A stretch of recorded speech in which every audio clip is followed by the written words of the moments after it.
What is up, people? This is me, Spec Proof Football 24, giving my thoughts on the Philadelphia Eagles' loss to the Cincinnati Bengals 32, I'm tripping. Damn, 32-14.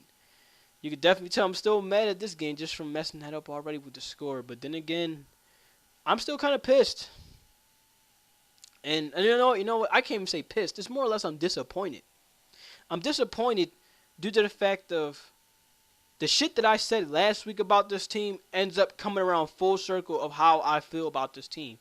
I said beforehand in an argument on the Eagles Reddit thread that this team is not ready for the playoffs. And they proved my point. They're not ready for the playoffs. They're not. The best we're going to get, if the Eagles keep this up, the best we're going to get is a 5-11 season. And the highest draft pick we're going to get is in the second round, at least around 12 or 13. That's good enough to go up there and get a wide receiver, depending on how the Vikings do when the season is done. And trust me, their next 4 games is looking cupcake. Looking like cupcake. Real easy. But yeah, now let's get on to the matter at hand. The Philadelphia Eagles, all around shitty. Everyone's getting blamed. No one is safe. Don't care if you're a rookie. Nobody is safe, from what I got to say. And probably from what a ton of Eagles fans are probably saying right now. Carson Wentz can't be defended this game. Absolutely terrible game. 3 INTs. One that was just blatant thrown right to the linebacker. And I didn't even see that one. I heard about it from Twitter and said that was a blatant throw right to the linebacker. I said, that's not good. Now, does Carson Wentz get a little bit of slack? Yes, he does, because the offensive line, everything, offensive line, running back, you have no one there to help out Carson Wentz. But at the same time, Carson, you going to catch hell. They're going to have to catch hell. Eagles fans can only defend you for so long. I mean, understand, you're a rookie, but hopefully your mechanics get a lot of tuning come this offseason. That's all I can pretty much say there, because if that shit doesn't get fine-tuned, it will be a problem. A lot of Eagles fans hated McNabb for his dirt balls, but this is what I will say. He tried his hardest to make sure that the defensive back would not catch the ball. Even so, you saw how hardly that worked, because they still kept picking him off anyway. So not only does your mechanics need to work, I feel like your throwing arm needs to get some work too. Personally, in my opinion, all of it needs to get some work. So I don't know what John D. Flip is doing. I don't know what Coach Reich is doing. But this is what I do know: he's not doing a good enough job as he should. Doug Peterson, you're doing a terrible job right now. Understandably so. You're a rookie head coach, and some Eagles fans think we should just, give you some bit of flack because you're a rookie head coach. Some bit of a slack, here and there, give you some bit of a pass, but I can't. Especially after how you've been doing these past couple of games. And it all started with the Dallas Cowboys game, where you constantly kept throwing screen passes to wide receivers that can't even do good in the screen. Every time I fucking see that shit, it pisses me the fuck off. Jordan Matthews cannot do a screen. He can't do it. He wasn't built for screen passes. He wasn't. Jordan Matthews was built for basically going over the middle, being the tough wide receiver over the mid, and just running his routes as a slot receiver or number 2. He's not built for slot. He's not built for screen. There are wide receivers that I do know that are built for screen, especially coming up in this draft. They're definitely built for it, and they can make it work, and they're dangerous. But Jordan Matthews is not one of them. Nelson Aguilar, he kind of is he's the kind of receiver that's fit for it, but he can't do it. And by the way, in terms of improvement, he had a good game. But in terms of what I want to see out of a first-round pick, you still played shitty. So, at the end of the day, in terms of a mental improvement, you're good. But you did good. But at the end of the day, I'm still not impressed. As I should be. As I should not be impressed.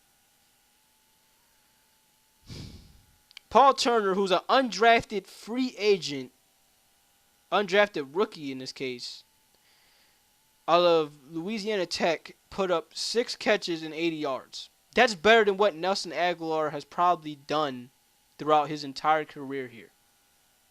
That's as high I think the highest he ever went was like 6 catches, 54 yards, some shit. 3 catches, I don't know.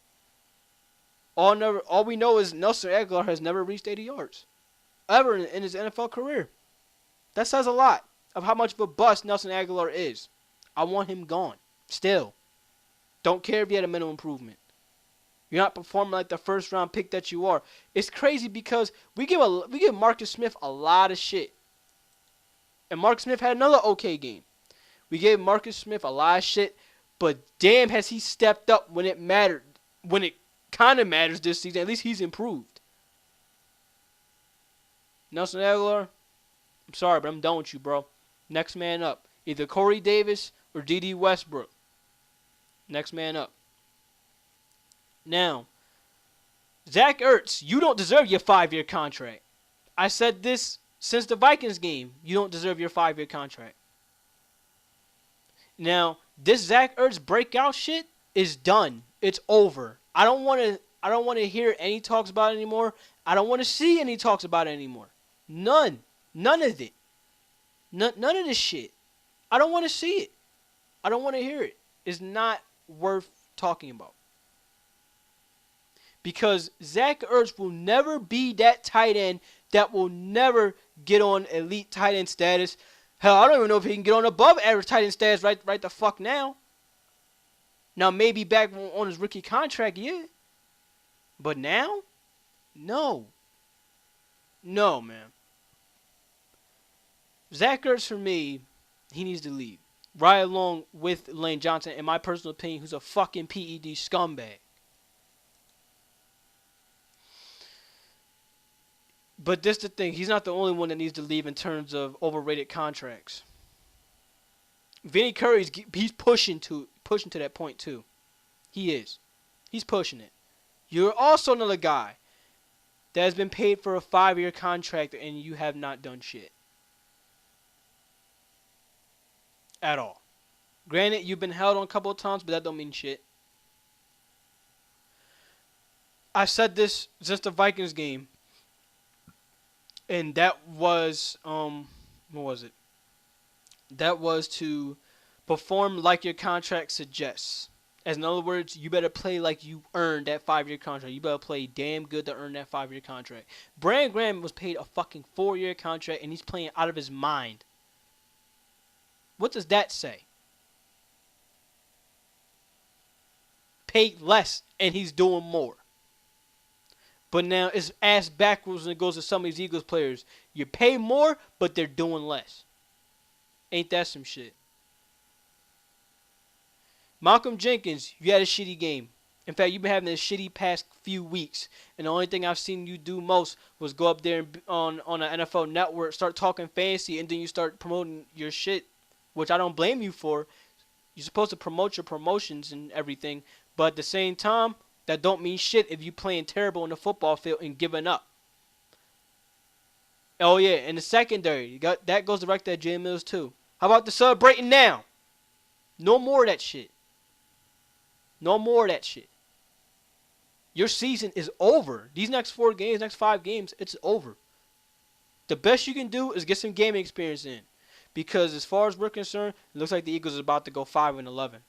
You're about to lose versus the Redskins. You're about to lose versus the Giants. And I don't think it'll matter much with Week 17 when the Cowboys rest their starters. You might as well do the exact same thing at this point. Because you wanna know why I'm saying this? Because the Eagles in this game gave up on the second half. This is just like Andy Reid all over again. That goes direct at Doug Pearson too, who I will get on in a minute. When your team gives up, your season is over. Point blank period. It's over. Especially this late into the regular season, it's over. And just like Eagles fans was doing last week after the Seahawks game, what was I doing? What was other Eagles fans doing? We was doing mock drafts and looking at college players that could possibly benefit this team. Now we're going to be doing it more so than ever. God call it as it is. God call it as it is. I mean, Doug Pearson, We gave Andy Reid a lot of hell here, and his first season here then was nearly the same as this. Now, I don't remember the 99 season all too well because I think I was 3 years old. But I will ask people this. In that first year when Andy Reid was head coach, did these players give up on him like how these players have given up on Doug Peterson? That's my question to you older Eagles fans. I need your advice. I need you to answer that question for me, please, because the way how this Eagles team has been playing, this is nearly like Chip Kelly last year, when at the end of the stretch they gave up. They didn't give a shit anymore. This is the exact same situation. I swear, Doug Peterson is like a slower Chip Kelly right now. I mean, his offense is slow paced, all that and other stuff, but when it goes to press conferences, when it goes to not adjusting, this Eagles team is nearly the same like it was in 2015. Now, you could thank Chip Kelly for fucking up some bit of the roster because he definitely fucked us up offensively. And he definitely fucked us up defensively in some cases. But then again, no, I'll take that back. Defensively was fucked up in the secondary position before we even signed Malcolm Jenkins and shit. You know, it was fucked up right then and there. In terms of secondary, the defensive line, it's there, but it's the thing. What I was talking about was the defensive line coming into this season was as good as the defensive line is it going to be consistent? They haven't been consistent. This whole team hasn't been consistent. Special teams is all well and good, but it's obvious you can't rely on special teams all the time. Dave Fit, for me, deserves a fucking award for countless back-to-back-to-back good special teams. But at the same time, special teams will not win you football games. If anything, is going to add on to what you can possibly build on for the offense and the defense. All I know is this. I can't wait for the offseason. I can't wait to start doing more mock drafts. If anything, I'll probably do at least two more mock drafts, and that'd be it. There's not much I'll do after that. But what I do know is this. The Eagles' needs are way out of proportion.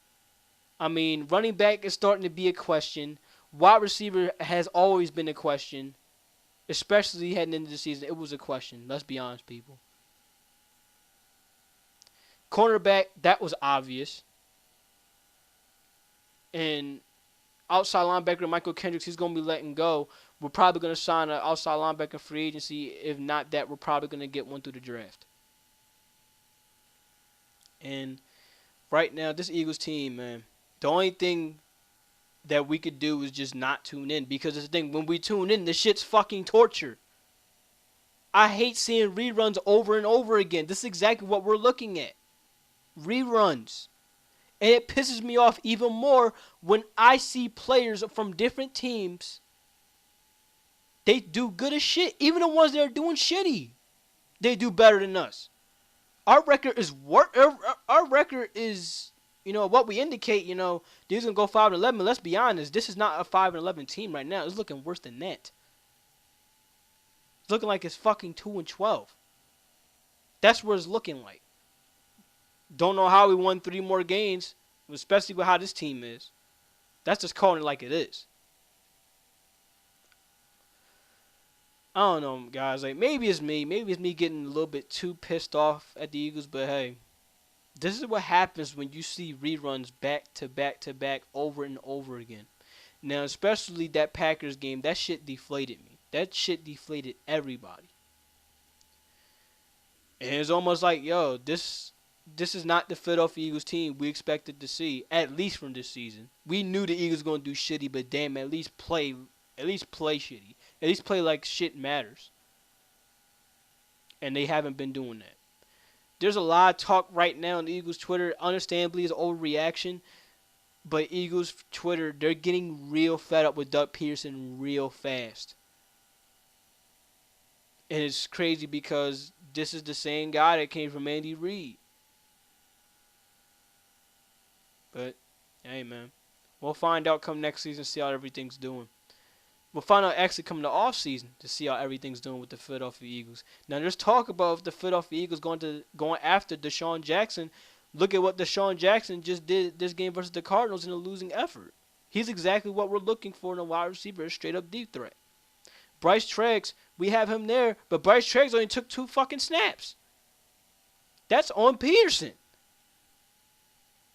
Now, you're interested in bringing in Deshaun Jackson? Yeah, go ahead. Let him coach up Bryce Treggs. Let him coach up all of our wide receivers as much as he can while playing.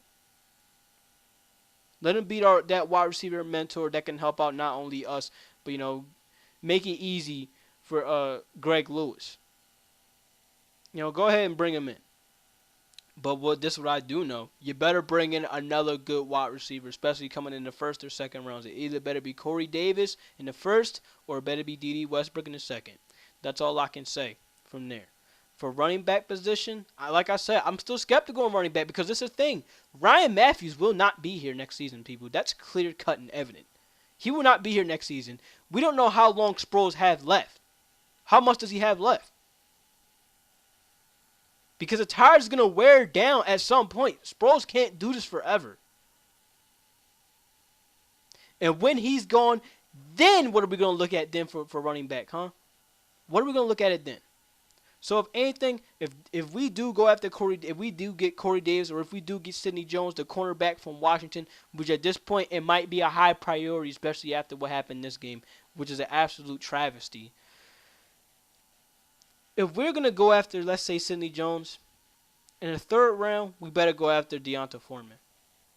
That's all I can tell you. Deonta Foreman, that dude is a running back that has no problem carrying the workload. I trust him more than I trust Smallwood. And this dude is still in college. I have no excuses for Doug Pearson. I have no excuses for the Eagles this game. How can I have any excuses? I mean, let's be honest. Let's say if you're a rival team, right? Take it, any rival team, don't matter. Let's say if you're the Cowboys, especially the Cowboys. Let's say if you're the Cowboys and if you had to deal with this kind of situation. What would you be saying? What would you do? How mad would you be? How sad would you be? How disappointed would you be if you had to put up with this kind of situation that the Eagles have to put up? If you're a Giants fan, which then again, you'll probably put up something similar to this. If you're a Giants fan and you see this going on with the Eagles and think, damn, that could be us, then what? You have to deal with drop balls. You have to deal with shitty secondary play. You have to deal with a pass rush that has the potential to be good, but they're inconsistent. You have to deal with a tight end who you paid a 5-year contract to, don't play like he earned his money. The same thing going on with a defensive end, paid a 5-year contract to, but doesn't really earn his money. And have a running back situation that you are very unsure of, and have wide receivers that you know that if there were wide receivers on other teams, they would have been let go of by different teams. Aguilar would have been gone. DGB probably would have been gone. Paul Turner, who knows what would have happened with Paul Turner? He probably would be gone just from looking at it from this first 2 games. Treggs would be gone. You know what I'm saying? So take it if you're in our situation and takes the blinders off for a minute. And think, damn, that could have been us. Yeah, that's the life of a Philadelphia Eagles fan. So, I can't wait for the offseason and hope to God that Howie Roseman starts changing some things around here. And if it's not Howie Roseman, I'm going to hope it be. I'm going to hope it be Joe Douglas, the guy that was scouting shit and doing all kinds of shit for the Baltimore Ravens. There's even talk of him being a future general manager. If so, if Howie Roseman ends up leaving, might as well make that Joe Douglas right now. But we'll find out in due time. So till then, I'll catch you guys later. Peace.